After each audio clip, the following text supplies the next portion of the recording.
UOCA, Ocala, Gainesville, The Villages, 1370 AM, 96.3 FM, The Source.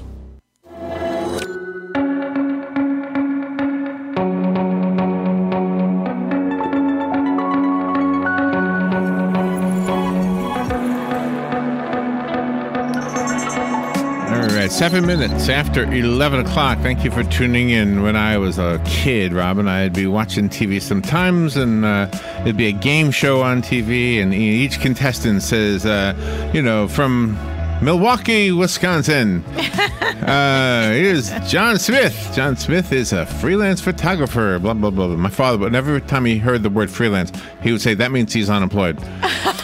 Freelance means unemployed. Later on in life, I became a freelance musician, and I was more employed than I had ever been in my life. I had no time to rest. I was driving up and down the East Coast, going from college to college, just playing all these schools, and just having a great time.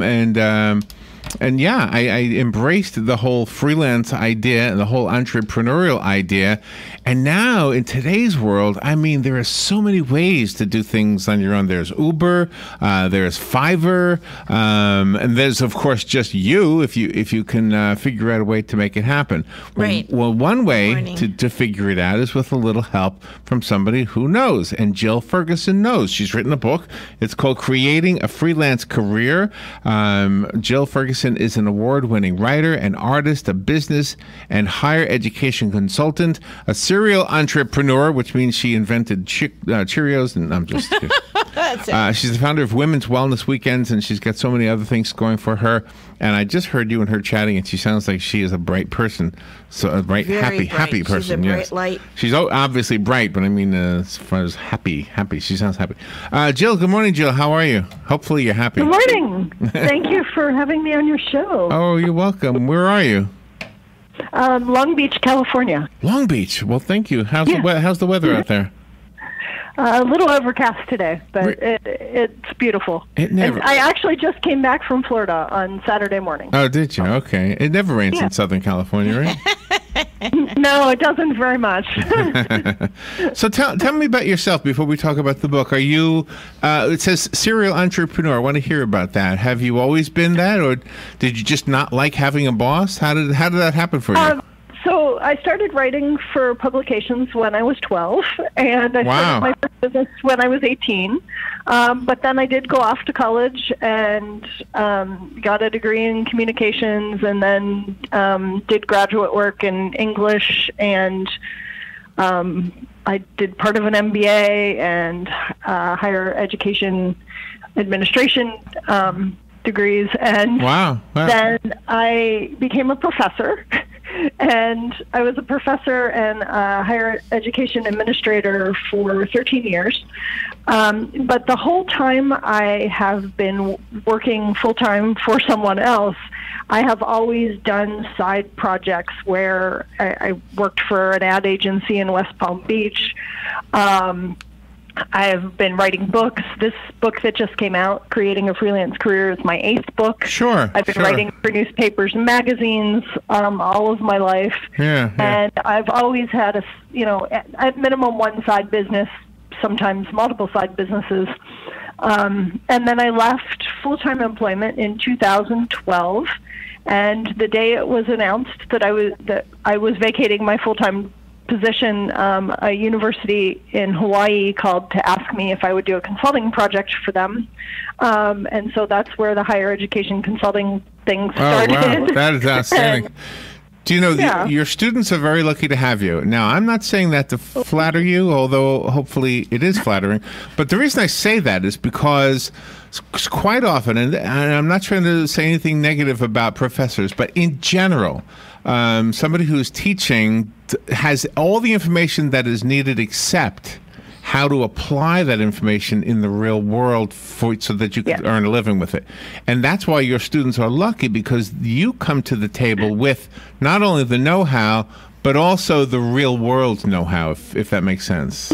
Thank you. And that is why I wrote this book, because I saw a need between the training students like you. I heard you say that you were a musician, and I worked for the San Francisco Conservatory of Music for more than a decade, and I was watching our students have the expertise in the music itself and in their instruments, but not understanding how to necessarily turn that into a business if they weren't hired by an orchestra. Well, how it happened for me, if I could just share my quick story with you, Absolutely. is I was in New York, and I went and did what everybody said you should do, get an agent. And I had an agent, and I remember sitting in his office, not getting any work, and just kept saying, when are you going to tell me I got something? And I was a pain in his butt because I was always there. Everybody else was sitting at home waiting for a phone call, and I'd be sitting there thinking that was going to make a difference. But instead of him actually making a difference, what I did was I witnessed what he did. And I said, wait a minute, all he does is call people on the phone. I could do that. And so I printed up some business cards, long story short, made phone calls, and next thing you know, I'm having one gig after the next. And it went from lounges to colleges. And it was a good 3 years for me of just doing that before I decided I wanted to do radio.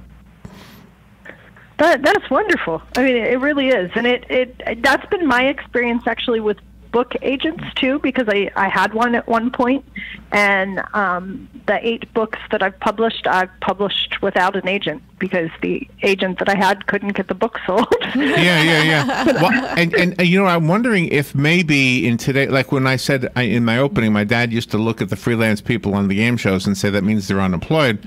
But back in those days, there wasn't something called Uber or Fiverr or self-publishing or publishing on demand. Yeah. So many things like that make it a little bit easier today, don't you think? It does, and I think that we have access to more information than we used to, so it's very, very easy for me to find the editors and the publishers online because they're all on Twitter or they're part of, secret Facebook groups of writers, and so you have access that you didn't necessarily have before. You also, it took a specialized person to know people. and you also help with a person's self-worth. I mean, a person can be entrepreneurial. They could have a skill and then freelance themselves out, but you help them create some kind of fair rates. Yes. For themselves, because sometimes you feel guilty. They say, "Oh, I can't afford you," and then you try to drop your price, but that's really doing yourself a disservice. Yes, yeah, and that is one of the things that I talk about in the book, and that I had to learn kind of the hard way for myself. That whenever you do discount your rates or do work for free, then you're basically broadcasting out there that my work isn't valuable. Thank you. Oh my gosh, I learned that the hard way too. Mm-hmm. Yeah. Okay, so that's something that you would take to the classroom that another professor who teaches the same subject might not have had that experience. Yeah, and I do that I do private consulting for people setting up businesses that want to become entrepreneurs or freelancers, and that's one of the things that I tell them is you do yourself a huge disservice by, it's one thing if you want to choose one pro bono project to work on per year and know that that's your one, but there's so many people out there trying to get people to do work for free. It's just ridiculous. Or exposure. Do you ever get that? Oh, yeah. Oh, yeah. Do you ever get that? I'll get you more exposure. I wanted to ask you what kind of careers, I guess I'll use that word, what kind of entrepreneurial endeavors, how about that, this applies to? Does it apply to all of them? Let's say there's a guy who has carpentry skills and he wants to, I don't know, do carpentry work. Is that the same? Absolutely. Okay. Yeah, absolutely. It applies to him. And so inside my book, there's 25 case studies they're basically first-person narratives of people who have created either a freelance or an entrepreneurial career for themselves. And there's everyone from, in Chapter 7, my friend Danny is in there, and Danielle Brooks has a company called Good Decisions, and a book called Good Decisions most of the time because life is too short not to eat chocolate. I love that. She owns a wellness center, and she originally started in her 20s as a massage therapist, and then she studied herbs and nutritional therapy, and she's in there. And then we have people like Madeline Syed, who is a live theater director, and she directs operas and off-Broadway shows and some, minor film kind of things. And so it's a very different career, obviously, than Danny's career is. And so there's people, there's music people in the book, there's journalists and writers and screenwriters, and Sheila Andreen, who's the CEO of IndieFlix, is in our book, and she makes documentary films. Plus runs IndieFlix, which is, if you're not familiar with it, it's like Netflix for independent films. I feel like we've had her on. Has she been on? I think so. I think she's been on. What kind of advice do you give the student or the potential entrepreneur who has, like you do, intellectual property that is duplicatable, like without your knowledge? Some illustrators I know find that their illustration work is being copied and used, like in China, and they have no recourse. Oh, yeah. They can't get paid. They can't do anything about it. It's kind of like out of their hands. So it helps to work with a good intellectual property lawyer and to find out what all of your options are. And there's actually a case study in the book of an intellectual property lawyer who has provided all kinds of contracts and various things for free in the book as examples.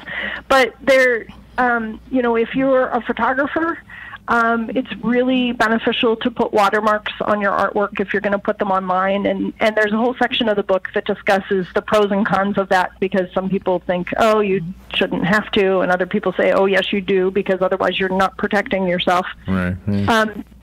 And so there are little things like that you can do that will make it not as easy for people to steal your work, regardless of what kind of field you're in. How do you keep your life balanced? Because you've got to pursue what you want for your career goals so you can make the income to, pay your rent, pay your bills if you've got a family, put shoes on your children. But then you do have to take out some time for the family or just yourself. How do you balance that? Absolutely. One of the things that gets a little tricky, especially if it's somebody, let's say, who just graduated from college or university and wants to start an entrepreneurial career, is one of the big jarring things that you realize is that nobody is scheduling your time anymore for you. Because when you were in school, you had a certain class schedule that you had to adhere to, and you had to, or at least to succeed, you had to adhere to it. And then all of a sudden, you have nobody telling you, like, okay, you need to do your bookkeeping this week, or you need to do marketing.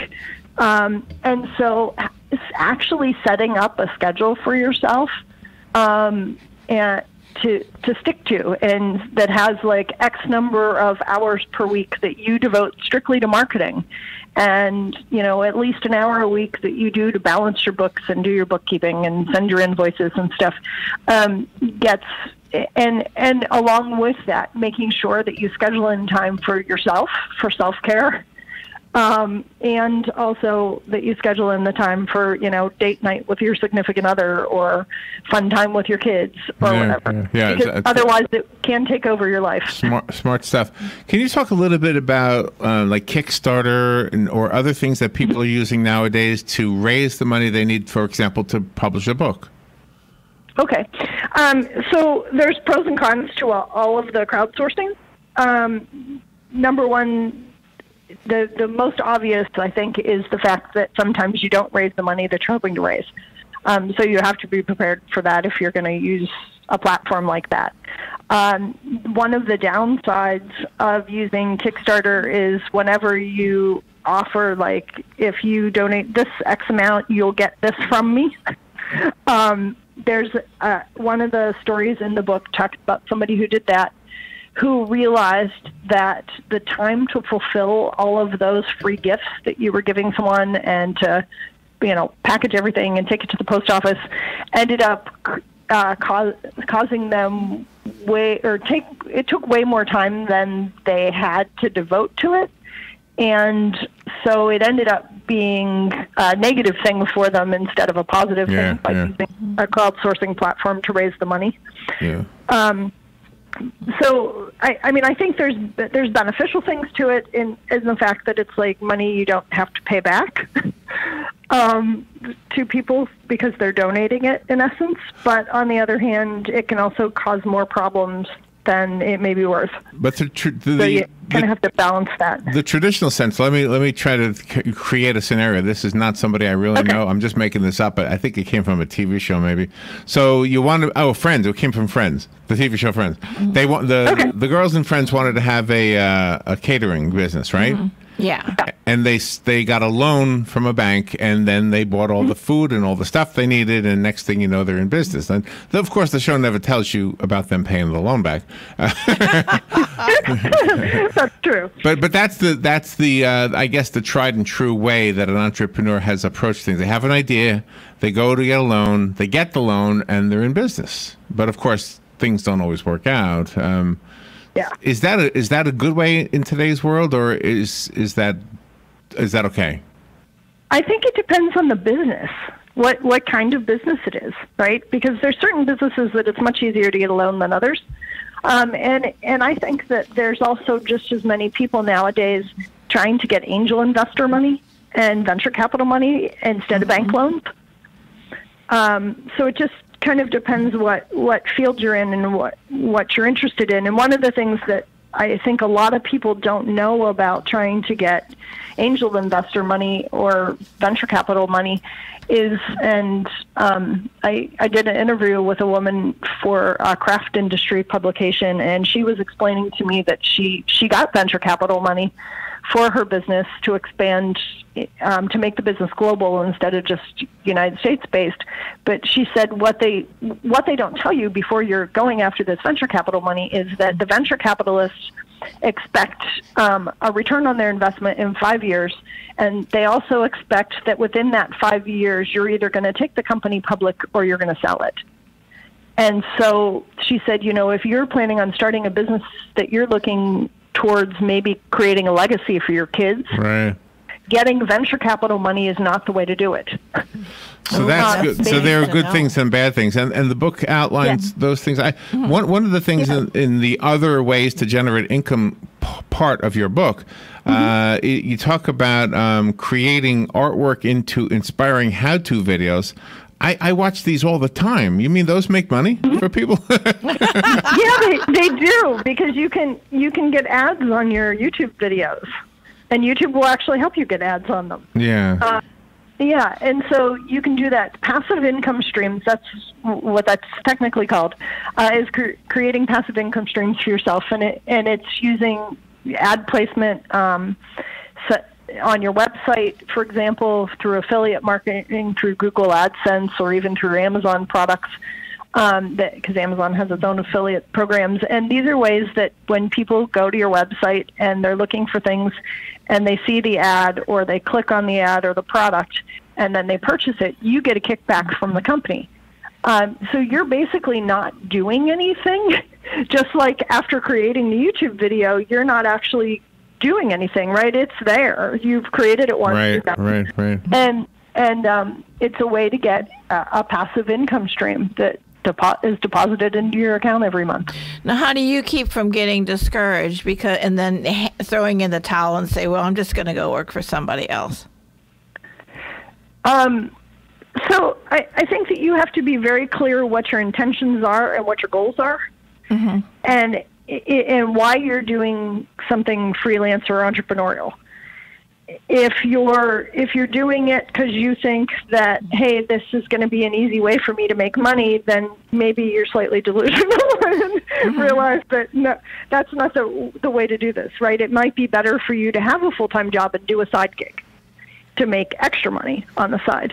But if you see a need in society of, this product X needs to be created because it's not out there, or this is what I really, really want to do. I want to be able to, let's say, work anywhere in the world, right? And so the careers that would help me be able to work from anywhere in the world and do something consistent would be writing or music or, whatever. And so for me, my intention is to be able to travel and work. Freedom, yeah. Freedom is important. Yeah, it's the freedom.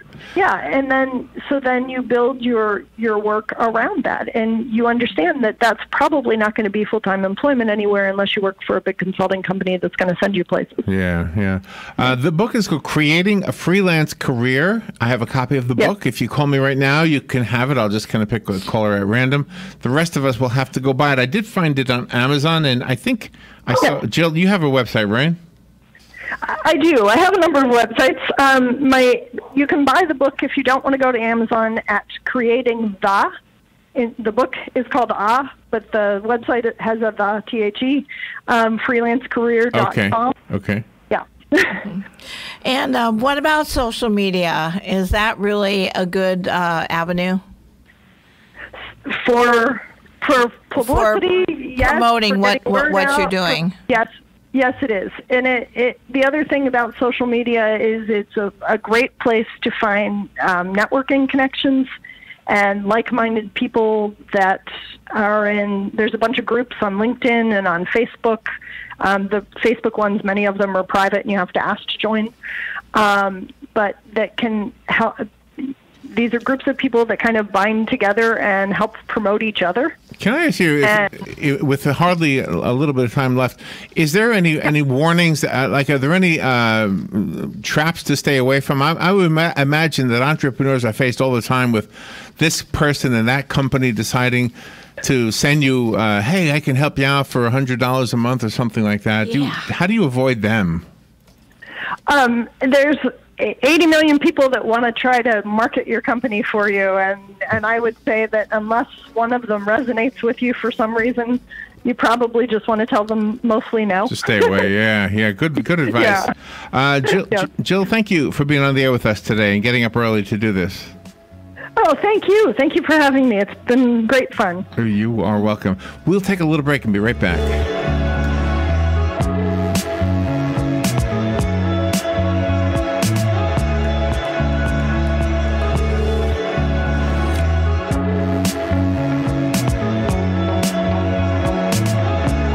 I'm Keith Perry. Lots of people run for office and tell you how great they are.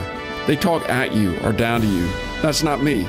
I'm a roofer by trade, and as a young man started my business with an ethic of fairness and hard work, and the common sense to get the job done right. That was 40 years ago. Now Perry Roofing employs more than 100 people I'm proud to know